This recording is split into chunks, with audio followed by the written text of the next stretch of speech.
Welcome back to another edition of Space Invaders TV. I'm your host, Rashawn, aka Looker.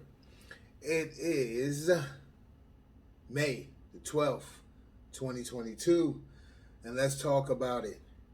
Right now, we have Guilford County has appointed Deputy Superintendent Dr. Whitney Oakley. She was under Dr. Sharon Contreras. We're going to talk about, we have a whistleblower on this, the local election, on the local election campaign for mayor. So we're going to get into that too.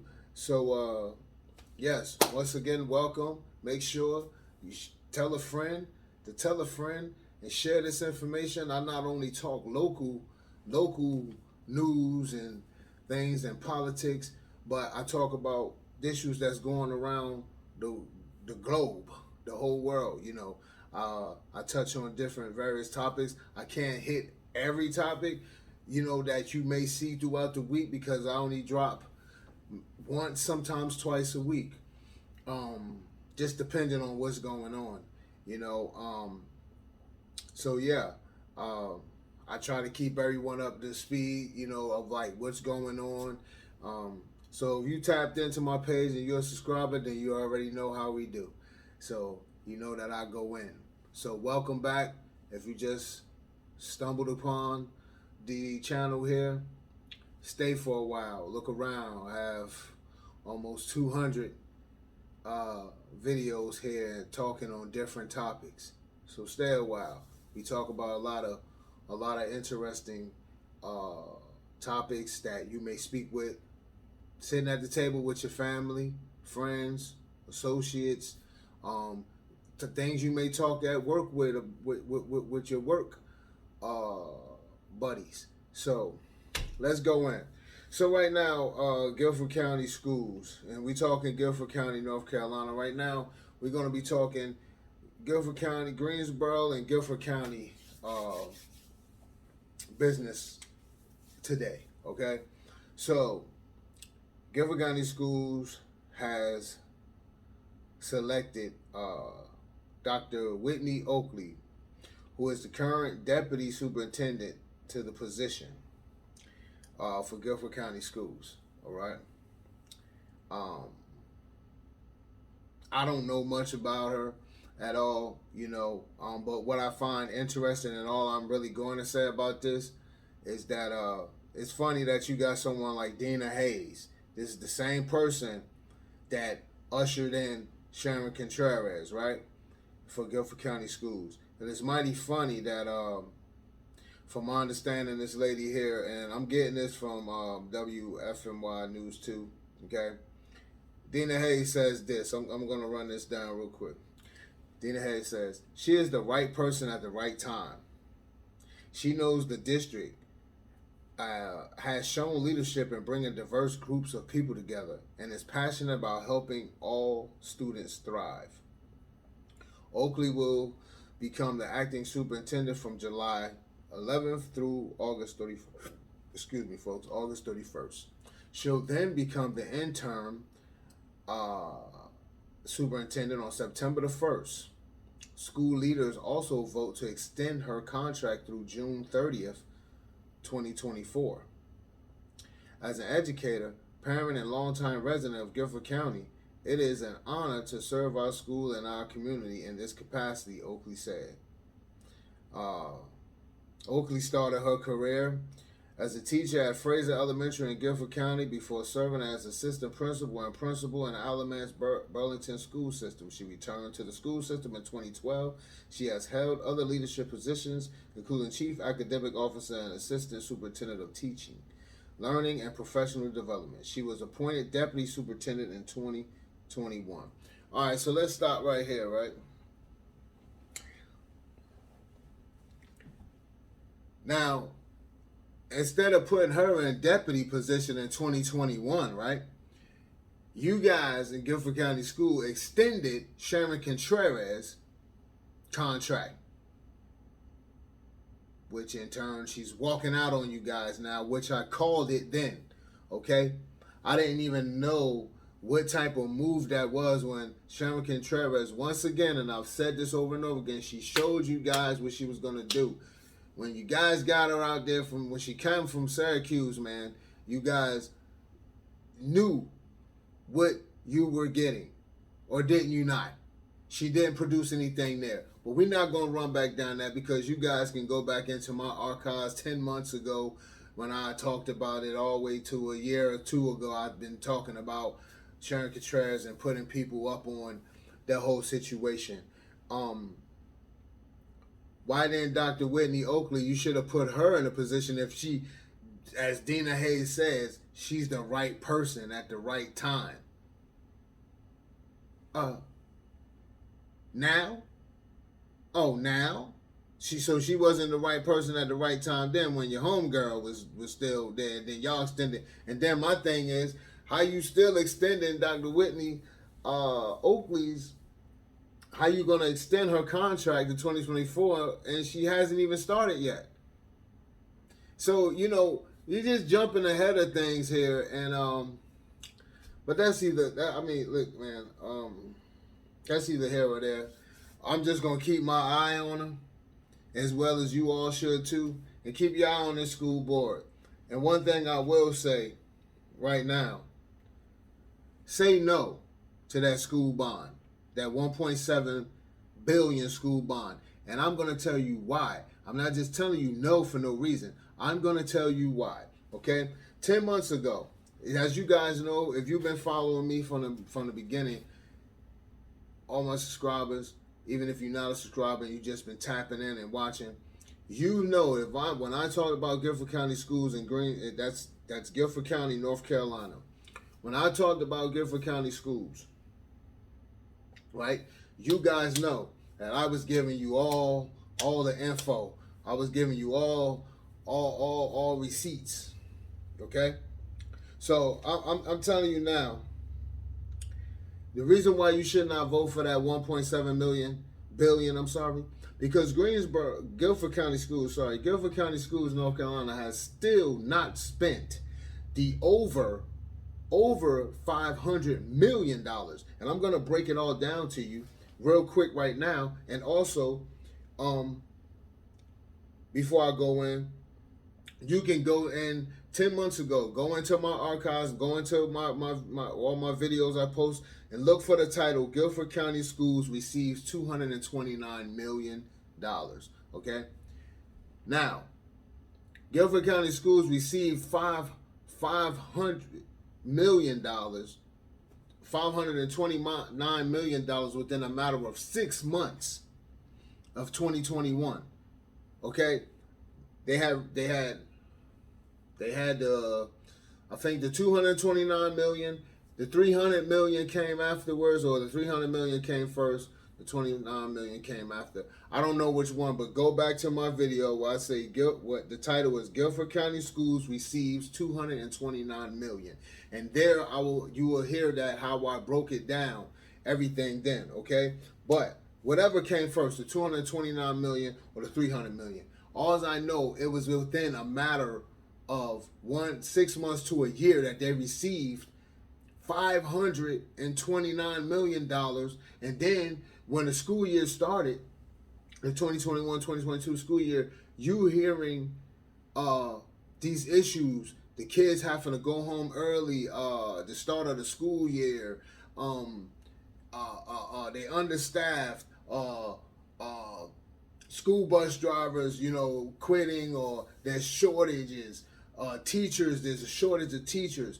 But mind you, when COVID kicked off, they sat on their hands and did not plan and do anything. And let's just add the 10 million that they got in, that they received from the 3 schools, Peeler, Hampton, and Irwin Montessori, that were caught in the tornado. That was the insurance money they received, and they received that little. That was 10 million for the 3 schools, because the adjuster said you could have received more, but these schools are old. Okay, that's what the adjuster said back when that tornado took place 2018, 2017, 2018 in Greensboro. Okay, so if you put that 229 million on top of the 300 million, on top of the 10 million that was received well before any of, because let's just be clear, this 229 million, this 300 million, that is like the COVID relief funding and stuff like that. Okay, that's coming from the federal government. That 10 million was given back before, before COVID, before anybody even knew about COVID, in 2018. Okay, never, and I called it out on that, and nobody never, like, you never heard anything about that money. Those 3 schools never got repaired, restored, I should say. They're still sitting dormant. One of them just recently caught fire mysteriously. Okay, we still haven't heard how that happened. I think, what was that, Hampton caught fire just out of nowhere, and it was boarded up since 2018. All of a sudden it catches fire, and then immediately afterwards they start talking about, oh, we're gonna knock it down and then we're gonna put a new school up, which was the plan all along. Okay, so that's why I tell you guys, do not vote for that, because they had money, and they did not do anything with it. Now, granted, the county, Guilford County, was holding some funds and steady trying to get receipts from Guilford County schools as to why haven't we received any receipts of work being done? We have the money here for you. We're holding some money for you.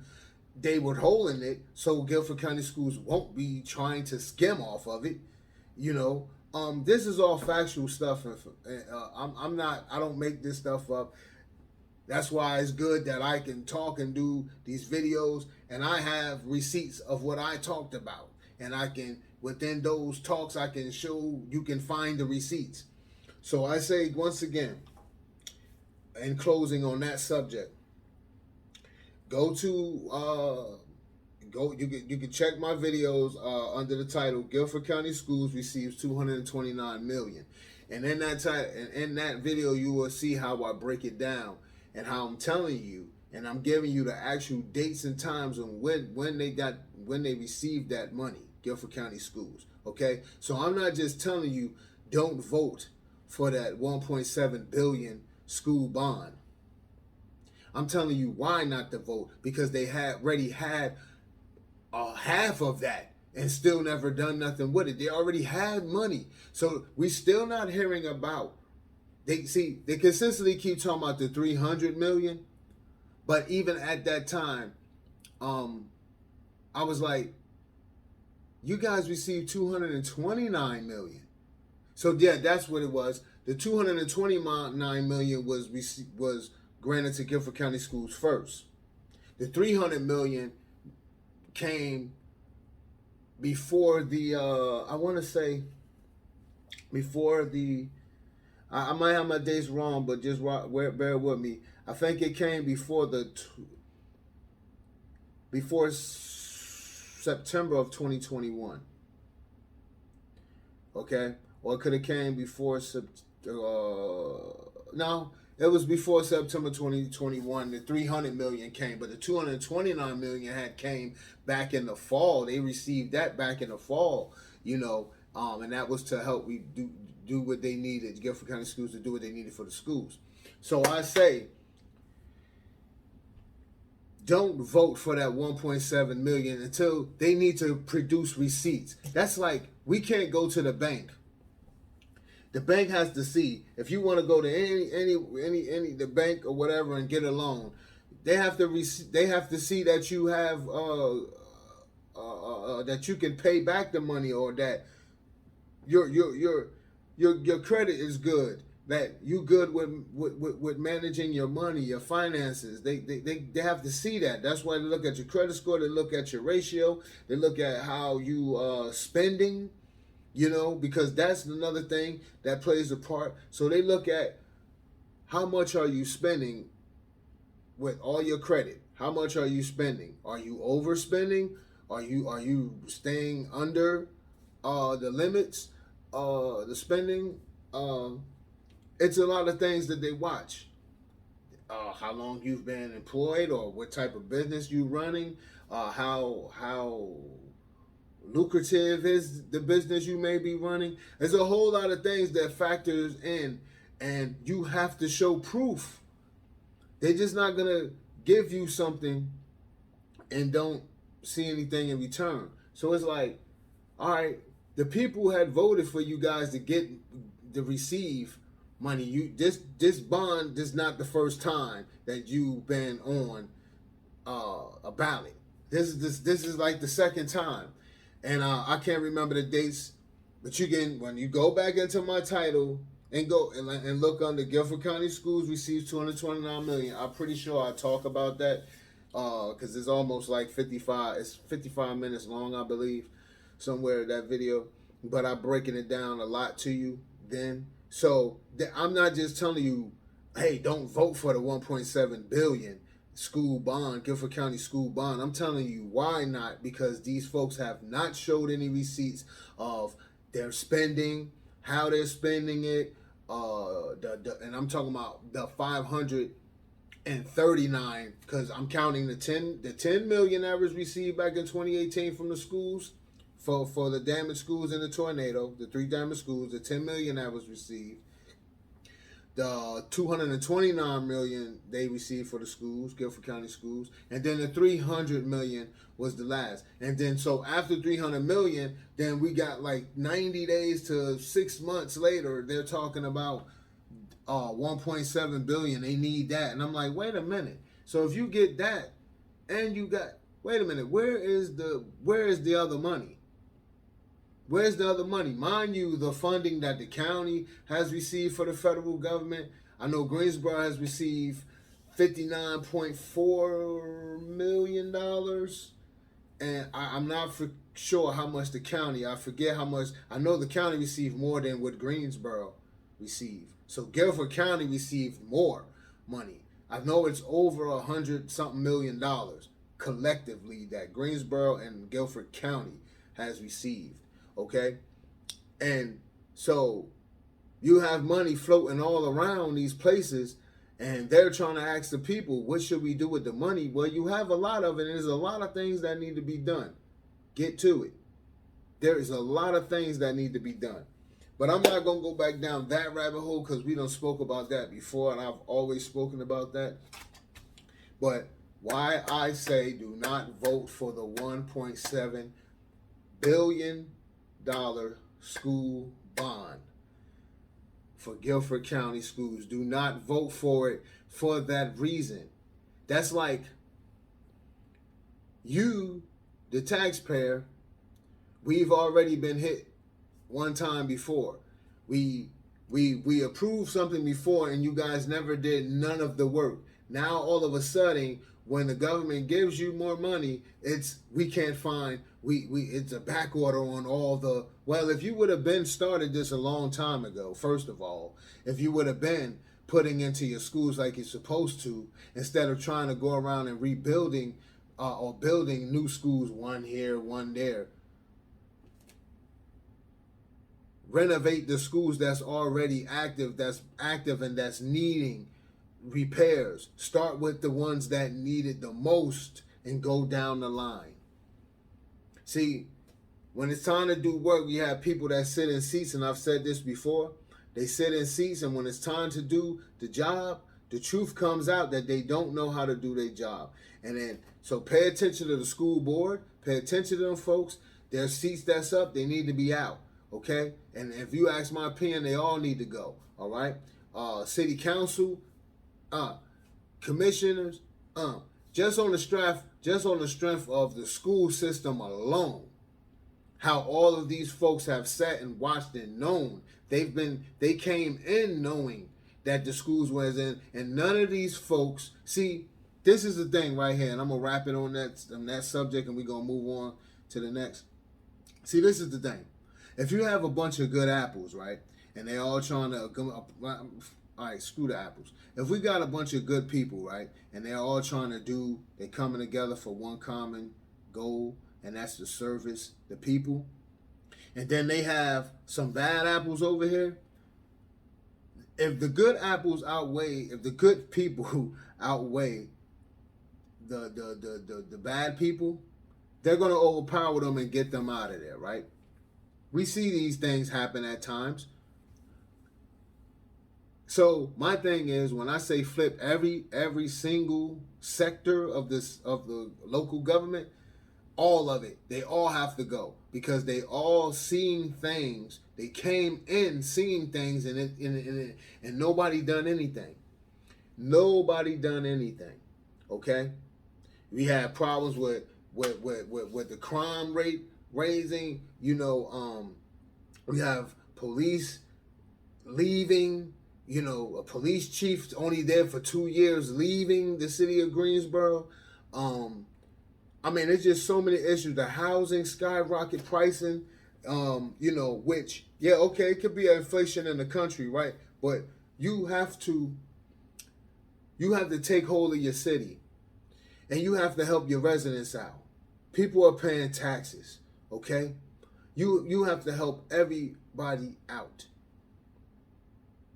And the thing is, Greensboro has had, in Guilford County in North Carolina has had their hands out asking for stuff, but actually the state, and I can't speak for all counties, but the state and the city and county that I'm in, I can see they haven't done anything for anybody but hold their hand out. They have not really helped the people. So after all of this federal funding is spent or returned back because they didn't spend it all, and I believe they got the max is like 2025 before some of this funding has to be returned back if they didn't spend it. The thing is, once this temporary relief is washed up, the issues are going to still be there, because nobody still has put anything in place.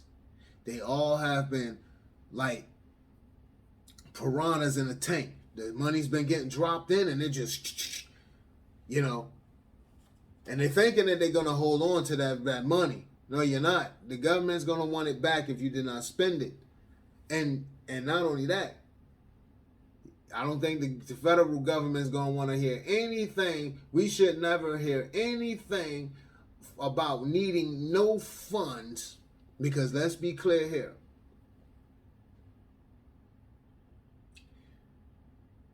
Let's be clear here. North Carolina has not even tapped into its own funding that it already had, its own surplus. They haven't even tapped into that because they've been getting this money. And if we go back a little bit and think about when the pandemic even started,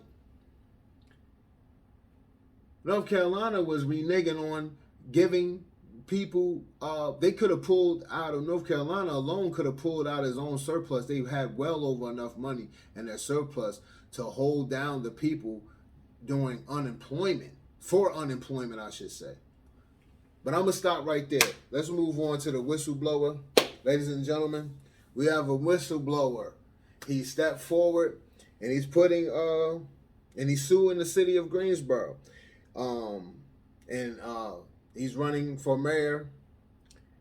He's not really active, but if, you know, and from my understanding, they say he's a local business owner. And it all started with him asking Eric Roberts, is his name. He's running for mayor of Greensboro. And he's like the least active out of all of them.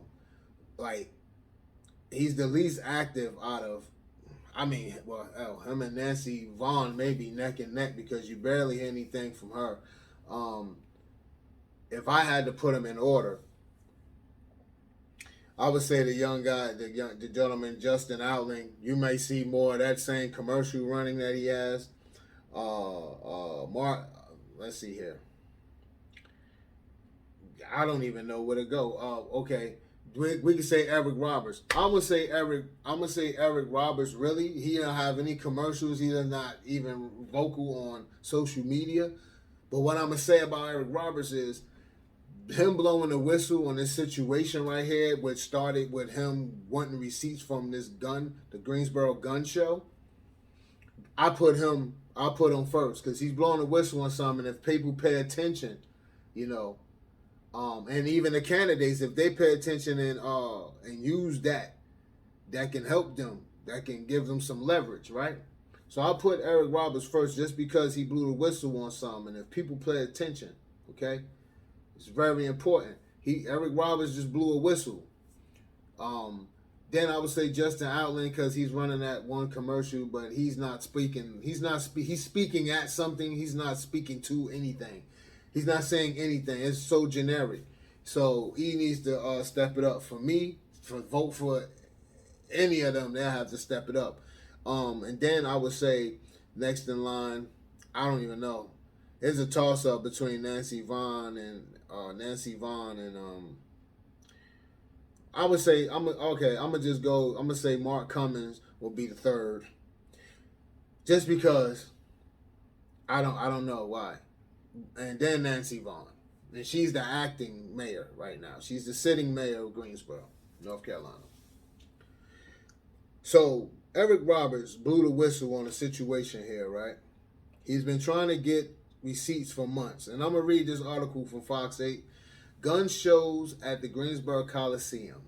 How a $400,000 deal heralded the end.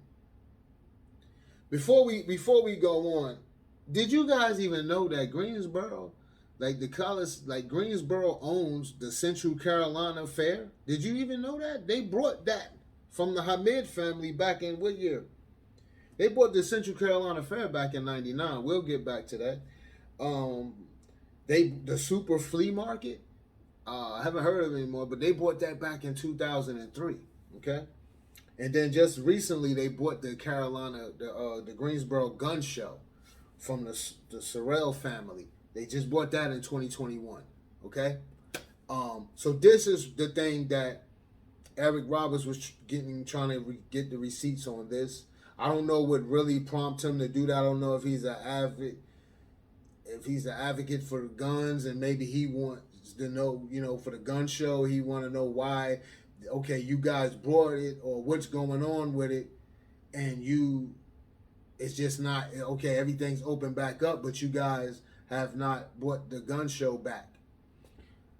So in turn, the receipts, it goes like this. A contract signed by the Greensboro Coliseum manager in 2020 with a company that had hosted gun shows at the Coliseum has become a focal point in the 2022 Greensboro mayoral race. The issue about the city and the gun shows dates to 2018 when Mayor Nancy Vaughn had suggested the city no longer allow guns to be sold on city property. As a response to the mass shooting at the Parkland High School in Florida, I've spoken about that as well, the Parkland High School shooting. Then City Attorney Tom Caruthers told City Council that it could not prevent gun shows under state law. But Caruthers retired, and his successor, Chuck Watts, determined in 2020 that programming decisions at Greensboro Coliseum were the purview of Coliseum Management Director Matthew Brown. The end of gun shows at the Greensboro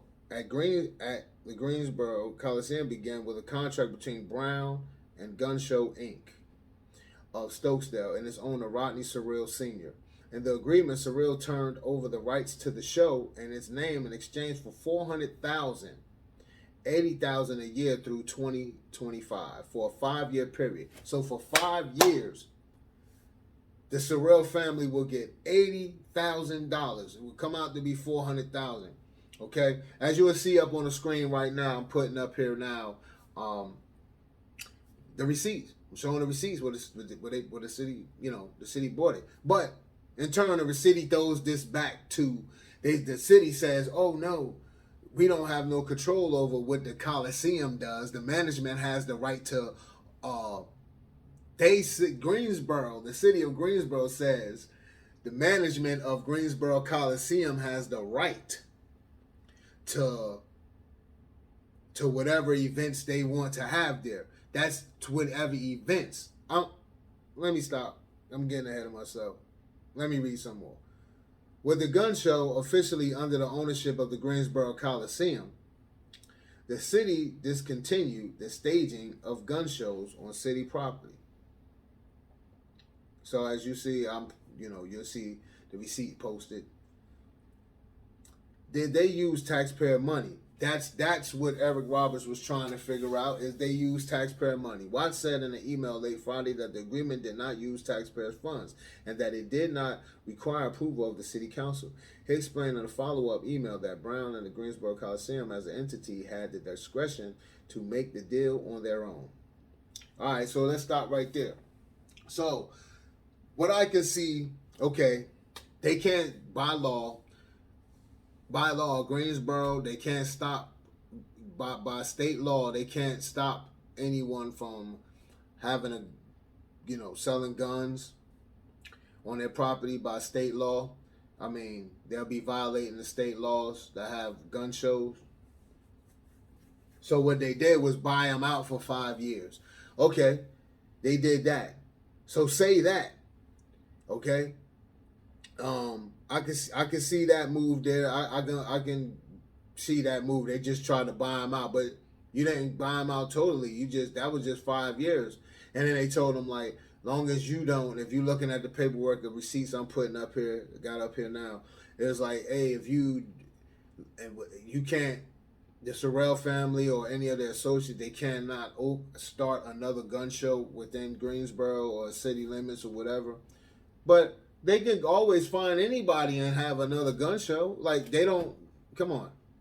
So, let's go on here.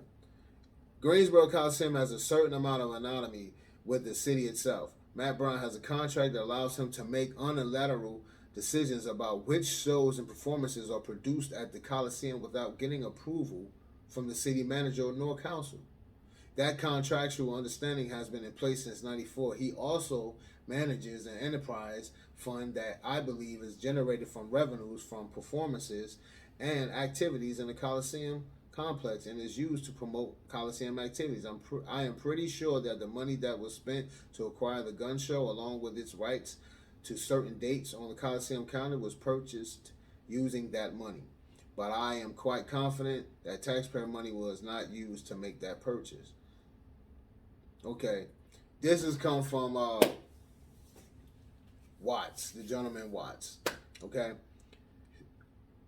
I can go with that. Like, yeah, the Coliseum, they generate money, they make money, so they make a lot of money through all the different events they have and everything like that.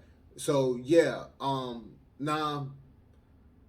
would say at least 90% of that money, yeah, probably was spent, through the money that they've generated, from shows that they've made from different shows and everything, right? But let's think about it. This happened in 2021, so it's like things were shut down. There was no shows. A lot of shows got canceled for the Greensboro Coliseum. There were a lot of tours that were canceled all around the country, okay? So, because of COVID. So, like, really, where did you get the money from? Like, did you dipped into past funding? Let's know that. Say that. Because really, where did you get the money from if things were shut down? And then on top of that, it's like, my thing is how Greensboro is trying to separate themselves from the Greensboro Coliseum.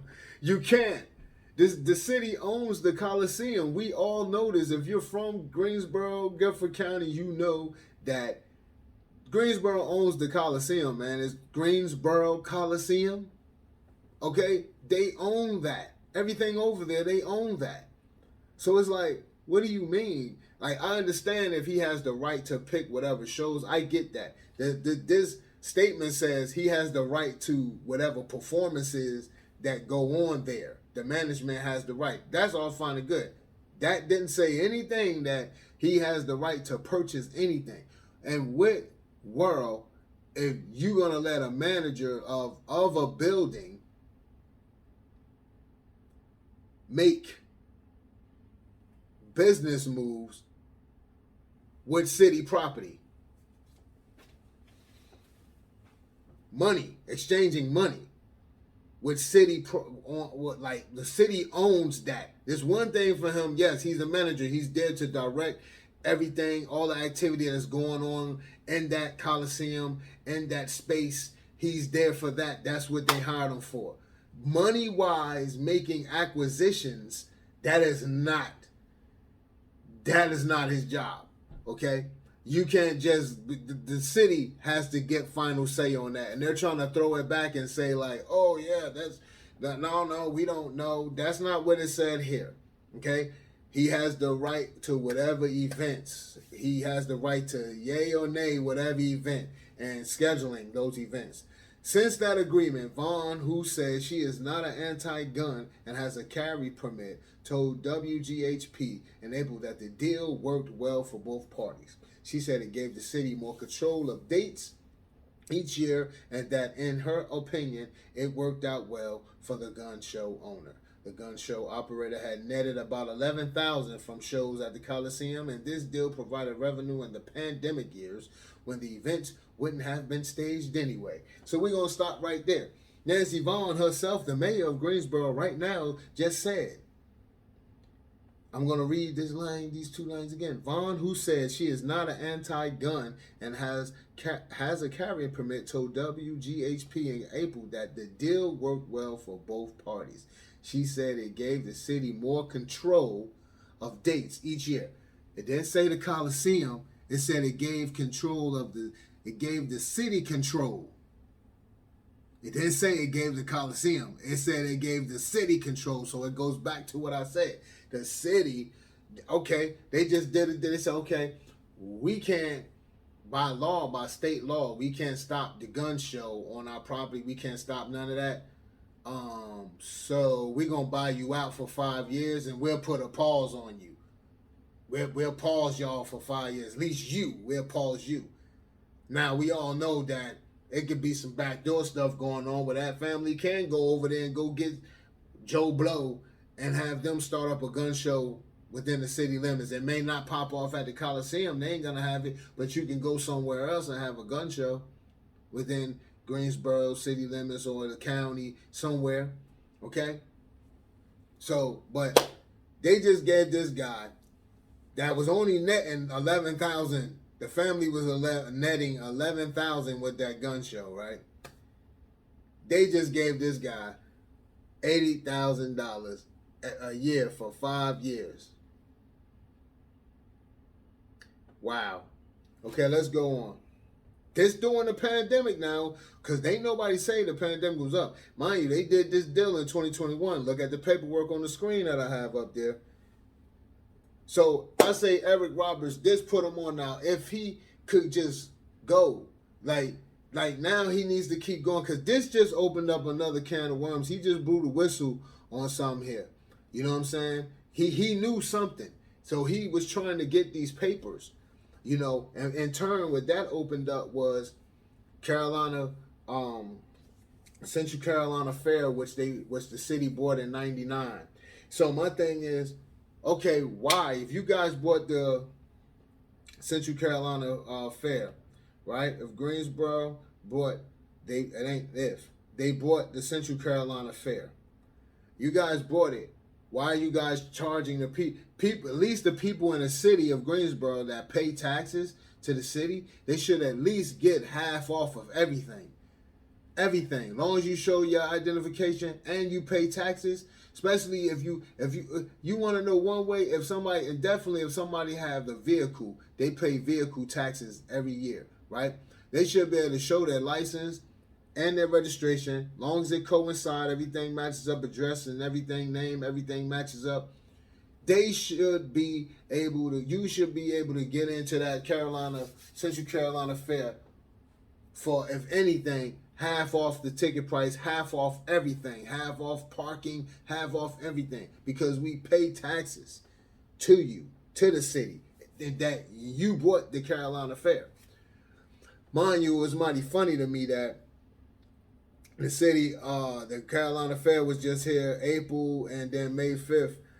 For April 28th, they had it $1 for everything, including on certain food was $1. But it's $1 for parking, $1 to entry, $1 to ride the rides, because you got to pay for each ride. So it was $1 to ride the rides. They did that on April 28th and May 5th. at the Coliseum. They have it outside at Greensboro Coliseum in North Carolina, right? So my thing is, if you can do that for those 2 days, and me finding out, like, you guys own that. You guys promote it as if it gets promoted as if it's some outside entity. But it's the city who actually owns that fair. And I'm like, that is wow. You can actually let the people of Greensboro, at least, if you're a Greensboro resident, Greensboro, the city you live in, bought the fair, they should at least let the residents in for free. Long as you produce something, come with the proper identification, whatever, a bill and your thing, show that, boom. You, your family, each member of your family could get in for free. You know, show something, your vehicle registration or your license, and get in for that dollar, I should say. That should be giving to Greensboro residents, but no. You people are greedy, and you're sitting there, I didn't know that. If anybody knew that, let me know. I never knew that the Greensboro owned the Central Carolina Fair. I didn't know that they had bought the Super Flea Market in 2003 from the Smith family. They bought the Central Carolina Fair from the Hamed family. The Greensboro Gun Show, they just bought them out for 5 years, from the Sorrell family, for which total $80,000 a year for 5 years, which totals out to $400,000. They paid this family $400,000, and they're sitting here and they're asking, what can a city do with $59.4 million? What can we do with that? What the you mean? There's things that could be done for the children. There's things that could be done. Maybe you could pay your city workers more money instead of giving them that bullcrap bonus you gave them. You could give them more money. You paid a family $400,000 for 5 years just to stop them from having a gun show? Are you freaking kidding me? During the pandemic, come on, man, we got a lot of things. And my man Justin Outland, all I'm saying is you're sitting in there, you knew these things, and you're running that generic campaign like you got the commercial running. You should have kept your money in your pocket because you ain't saying nothing. You talking at something. That type of politics is not needed anymore. You have to talk to the people, especially with the younger generation coming up now. You have to talk to the people. You have to meet the people where they stand in social media. There's no reason why you should just be seeing this one generic commercial. Like, you're not going to get in for that, bro. You got to talk. And as for all the other candidates, Mark Cummings, you have to talk, my man. You just can't have like stakes in the ground. You can't just be waiting on this one event you're waiting on to talk. You have to consistently talk to the people. There's a lot of things going on in this city, and people need to hear something. People need to know and see you folks' face. Eric Roberts, you just started something. You blew the whistle on something. You need to capitalize on that, my man. By you blowing the whistle. But see, the other candidates, they're not paying too much attention either because they can capitalize off of that. Nancy Vaughn could be out of there. But you know what's going to happen? She's going to wind up sitting in there again because, you guys ain't saying nothing. And then certain people with this situation, they're not even paying attention to what you done, Eric Roberts. You just blew the whistle on something that just really blew the can off. But see, it's no more steam. Like, you ran to it. But now you got it and you slow down. You set back. Like, if you're going to get into this game, you can't play games. If you're going to get in, you got to go. You can't just go pop the top on something and then go sit down. You got to keep going. Eric Roberts, what you just did, you could actually, if you take this thing serious, you can actually, if you actually have a plan and you take this thing serious, you can actually be one of the top runners. Because I'm going to tell you right now, common sense, Justin Outling, if anybody really cares about the city and want to see difference with the city within the city government, Justin Outling ain't going to get in there. If the people really want to see change, Justin Outland is not going to become the mayor because he's already sitting in the city council. So he's seen a lot of things and things that could have been changed. So he's at a disadvantage if you ask me. He has an advantage if he talks, but he's at a disadvantage if he don't talk. You know what I mean? And say more and say what he wants to do, not speaking at. This is not the 1980s, man. This ain't 1990s, man. This ain't the early 1900s, man. You got to talk. There's too many things going on, and people are looking for what you're gonna do next. After these funds dry up from the federal government, okay, after you have to return them, or there's no more funding for helping with housing, rental assistance, food assistance, what are we gonna do about the situation with these outrageous rental fees to rent a home, to buy a home? What are we gonna do? How are you gonna stabilize that within your local economy here, your local housing market? We can see what's going on nationally, but here, the home median is not what it is on the West Coast. The average home median is not what it is on the east, Northeast. Guys are -4% below the national average when it comes to wages. We talked about that last week. What are you going to do about that? There's a lot of things. That's Greensboro, okay? It's -4%, 4.8%, something like that, below the national average when it comes to wages. What are you going to do about this? There's too many things to talk about, and these candidates aren't talking. And even the mayor sitting, Nancy Vaughn, she needs to talk. There's a lot of things you need to be doing, ma'am. I don't know what the heck y'all waiting for, but you know what the problem is? You guys in the city, the residents, you're going to get caught off guard if you sit there and you just mark anything when you go vote. If you do not do your due diligence, you're going to get caught with your pants down once again. If you just mark anything for that school bond, if you just check it off, we want to see change for the schools. I've been advocating for that. I've been talking about that. I came back on my platform talking about that. I had my platform I had this channel since 2010. It was under another name, but it was since 2010 I had this channel, okay? And I came back during the pandemic to speak life into people, just to give people motivation, to let people, my first video I talked about during the pandemic, opening my channel back up during the pandemic, my first video I spoke about the resetting our mind, resetting, not getting tunnel vision. Pay attention to those who are like, look, this is the time right now. I talked about that in 2020. This is the time to watch your local government, watch what they do, watch and see who's really there, see who's really trying to do the job. And what have we seen from the schools, the county commissioners, your mayor, your city council, your school boards? We seen everything with these people, the legislation. We seen nothing past trying to help the people of this state. All has been happening since I knew the bottom was going to fall out when Trump said they were going to shell out of money to help the states. Everybody start running for the money. But now they got the money, and you hearing cities and states, they don't know.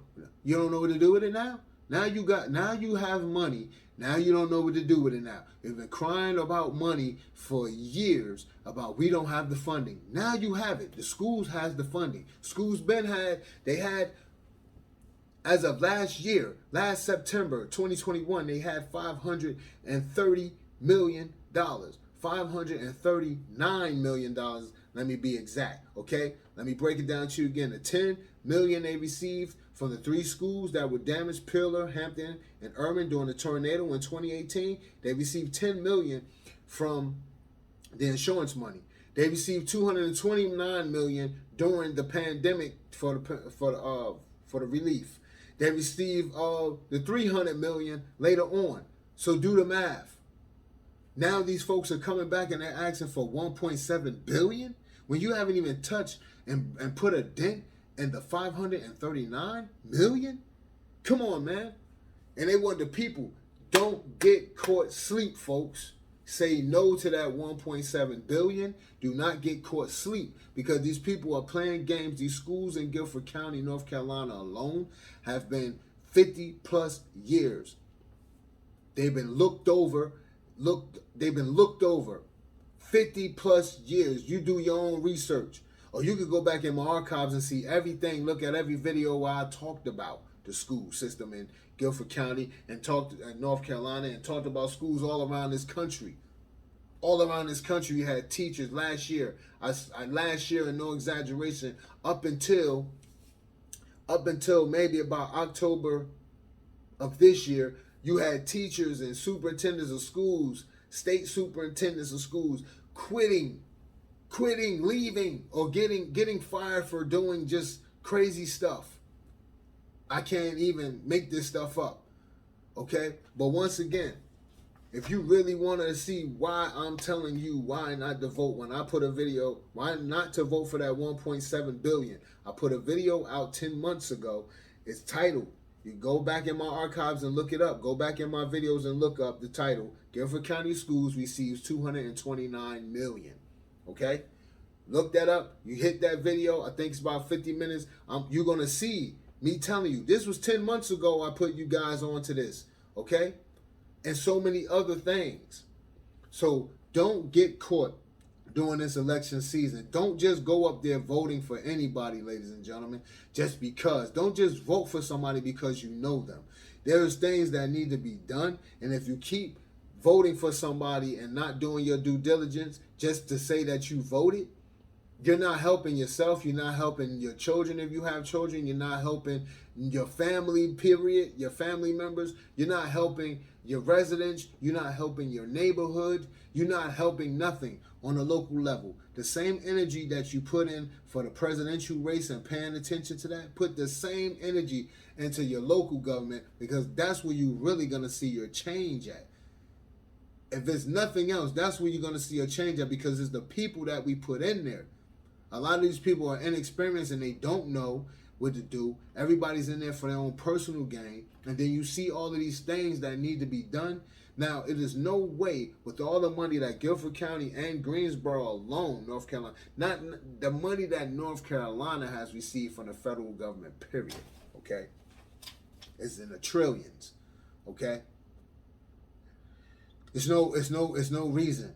Okay, there's no reason why you shouldn't be seeing change in every county around this state and all the states around this country, because the federal government has shelled out money. Now, they kick back and talk about all of this different stuff, but the federal government has put money out there. There's a time limit on it, so these states need to work fast. They said they've been needing it. They need things. They put a lot of money towards education. Why? For almost 100 years, the people in North Carolina have been, in the public school system, have been violated the basic right to a sound education. Their rights have been violated. Okay? You can look it up. So, the Leandro case, okay? Look it up. That's for North Carolina, all right? The Leandro case. It explains everything to you. I've talked about that. You could go into my archives and look up the Leandro case. Look up the title Leandro case. I've been putting everybody up on information for a very long time. You ain't the local news in Guilford County has not been giving you what I've been giving you, okay? So all I'm saying to you, I have a proven track record. Go back into my archives. I've been talking about everything. I got so much information out there that I can help these candidates that are trying to run. You can just go back and look. I have ammunition for you to run. I'm giving the blueprint. And I'm still looking at these candidates even running for mayor. And we got to think about things. Even if you're running for school board, you have to be present. People have to see you. These people, we don't know what you look like. We don't know who you are. We just happen to just see somebody's name pop up. And it's like, okay, there's no reason why nobody running for local government should not. For any local government in any state, city and state around the country, there's no reason why you cannot be taking advantage of social media. Okay? TikTok, Twitter, Instagram, Facebook. It's no reason. And to market on them sites is for the pennies. You can put $25 and that may come, and depending on how you set it, that $25 marketing on a Facebook or Instagram or Twitter or whatever. I don't know too much about TikTok because I don't use it, so I don't know if they do marketing or how does it go. I don't know, but still, those 3 social sites I just told you, I've done marketing there before. I know, and then you're just doing it for like locally. So I know like $25 if you promoting on those sites, you're just using the demographics of Guilford County, Greensboro, and things of that nature. $25 will run you for a month. Lord knows if you put $100, that you could just promote your campaign that way. Cost you less than going out putting stakes in the ground. Now I understand. I tell a lot of people, man, you trying to touch a certain community, a certain district, you need to go put things in people's mailboxes. Okay, we have to do it's a new way. You have to do this thing a new way. Put things in people's mailbox. You have to get into people's face. Putting stakes in the ground ain't gonna always do it, because I don't understand when I see 5, 10 stakes in the ground on one corner. I see all these names. You're seeing all these names. You're confused then. You're confused when you see all of that. You don't know okay. Who's who? Who's what? Who's that? I don't even know what he looks like. What is his game plan? What is her game plan? You have to let people know and get in their face. This is a new day. If you want to run for something, you got to get in people's face. You have to stop thinking about the old ways and think forward. If you keep thinking backwards, you're never going to get forward. You have to think into the future with this thing here. You have people like myself. You have this new generation. You have to meet them where they stand. They all about the technology age. You have to meet them where they stand. I'm going to say one thing and end closing on this. Right, wrong, and indifferent, or whether you liked him as a president or whether we liked him as a president or not, Obama. One thing I can say about former President Barack Obama, he gave you guys the blueprint when running for government, local or top government. He attacked the people through digital. He met the young people through digital. He met them through social media. He was doing things, sending text messages out. They were sending text messages to folks. You have to meet the people where they stand. You cannot do the old ways of politics. Nobody wants to hear that anymore. You sit up there and just kick the other person's back in. Nobody just want to hear that. It's like, what are you gonna do? We know he screwed or she screwed up. She was a screw up or he was a screw up. We know that, but what are you gonna do? We know that. Okay, don't spend a whole 20 seconds talking about what this person did and we never heard what you gonna do. You spend 19 seconds kicking this person back in and spend 1 second saying, well, I'm gonna do this for the people. Or this person did this and he did that. He told this person that and he lied to you about this. But I'm gonna make it better. How are you gonna make it better? You spent 19 seconds kicking this person's back in and spent 1 second on yourself. And I'm supposed to vote for you? Get the fuck out of here, man. Like, come on, man. What are we doing here? I'm seeing better promotions for sandwich companies on commercials than I'm seeing for these people running for these local offices. What the fuck is y'all doing out here? You make me want to go get a damn Jimmy John's sub before I even go vote for you. And I don't even like Jimmy John's. I'll talk to y'all later.